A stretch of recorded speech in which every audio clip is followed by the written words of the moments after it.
السلام علیکم۔ ماں وقت اور حالات سے لڑنے والی یہ کہانی کسی محل کی رانی کی نہیں، نہ کسی مشہور شخصیت کی، بلکہ یہ ایک کہانی ہے ایک عام سی عورت کی جس کا نام زینب تھا، مگر اس کی ہمت، اس کی قربانی اور اس کا حوصلہ اسے غیر معمولی بنا دیتا۔ زینب ایک چھوٹے سے گاؤں میں پیدا ہوئی، گاؤں جہاں مٹی کی سوندھی خوشبو، سادگی اور محدود وسائل کے سوا کچھ نہ تھا۔ اس کے والد ایک معمولی کسان تھے اور ماں گھر سنبھالتی تھی۔ زینب نے بچپن ہی سے تنگ دستی دیکھی، مگر اس نے کبھی شکوہ نہیں کیا۔ وہ جانتی تھی کہ زندگی آسان نہیں، مگر ہمت سے اسے بہتر بنایا جا سکتا ہے۔ زینب کی شادی کم عمری میں ایک محنتی مگر غریب شخص سلیم سے کروا دی گئی۔ سلیم ایک فیکٹری میں مزدور تھا۔ آمدنی کم تھی مگر نیت صاف تھی۔ شادی کے بعد زینب نے خواب دیکھے ایک خوشحال گھر کے، ہنستے کھیلتے بچوں کے، مگر قسمت نے اس کے لیے الگ راستہ چنا تھا۔ چند ہی سالوں میں زینب 3 بچوں کی ماں بن چکی تھی، 2 بیٹے اور 1 بیٹی۔ گھر کی ذمہ داریاں بڑھ گئیں، مگر سلیم کی آمدن وہی رہی۔ زینب نے سلائی کڑھائی شروع کی، گھروں میں کپڑے سلائی کرنا، بچوں کی دیکھ بھال، سب کچھ وہ خاموشی سے کرتی رہی۔ زندگی کس طرح چل رہی تھی کہ اچانک ایک دن سب کچھ بدل گیا۔ سلیم فیکٹری میں ایک حادثے کا شکار ہو گیا۔ مشین میں ہاتھ آ جانے سے وہ شدید زخمی ہوا اور چند دنوں بعد دم توڑ گیا۔ زینب پر جیسے پہاڑ ٹوٹ پڑا۔ 3 چھوٹے بچے، کوئی سہارا نہیں، کوئی مستقبل آمدنی نہیں۔ گاؤں والوں نے تعزیت کی، کچھ دن کھانا بھیجا، مگر زینب جانتی تھی کہ یہ سب عارضی ہے۔ اصل لڑائی اب شروع ہوئی ہے۔ راتوں کو وہ جاگ جاگ کر سوچتی، میں اکیلی یہ بچے، یہ دنیا کس طرح سنبھالوں گی؟ مگر پھر وہ بچوں کے معصوم چہرے دیکھتی، ان کی نیندوں میں مسکراہٹ، اور اس کا دل مضبوط ہو جاتا۔ میں ہار نہیں مانوں گی۔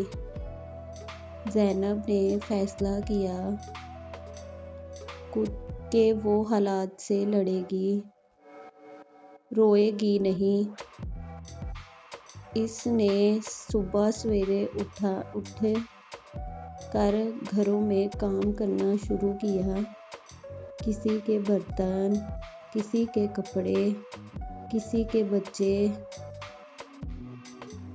دن بھر محنت، رات کو سلائی، ہاتھوں میں چھالے پڑ گئے، آنکھوں میں نیند کم، مگر حوصلہ قائم رہا۔ گاؤں کے کچھ لوگ طنز کرتے، بیوہ ہو کر اتنا باہر نکلنا ٹھیک نہیں۔ کچھ کہتے، بچوں کو مدرسے میں ڈال دو، خود کسی رشتہ دار کے رحم پر رہ لو، مگر زینب نے کسی کی نہ سنی۔ وہ چاہتی تھی کہ اس کے بچے پڑھیں، باعزت زندگی گزاریں۔ اس نے بچوں کو سرکاری اسکول میں داخلہ کروایا۔ فیس کم تھی مگر کتابیں، یونیفارم سب مشکل سے پورا ہوتا۔ کئی بار ایسا ہوا کہ زینب نے خود کو بھوکی رکھ کر بچوں کو کھانا کھلایا۔ ایک دن بڑی بیٹی عائشہ نے پوچھا، امی آپ کھانا کیوں نہیں کھاتی؟ زینب مسکرا دی، میرا دل نہیں چاہ رہا بیٹا۔ مگر حقیقت یہ تھی کہ سالن کم تھا۔ وقت گزرتا گیا، بچے بڑے ہونے لگے۔ زینب نے انہیں سکھایا ایمانداری، محنت اور سچائی کبھی مت چھوڑنا۔ بڑا بیٹا احمد پڑھائی میں اچھا تھا مگر کالج کی فیس کا مسئلہ بن گئی۔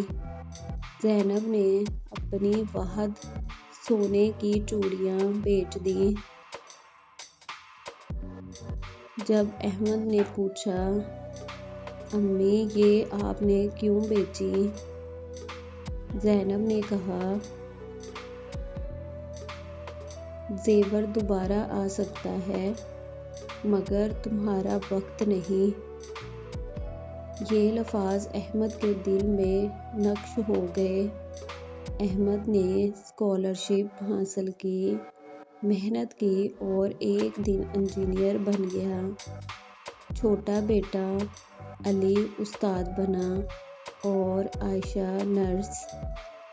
وہی بچے جن کے لیے کبھی 2 وقت کی روٹی مشکل تھی، اب معاشرے کا قابل فخر حصہ بن گئے۔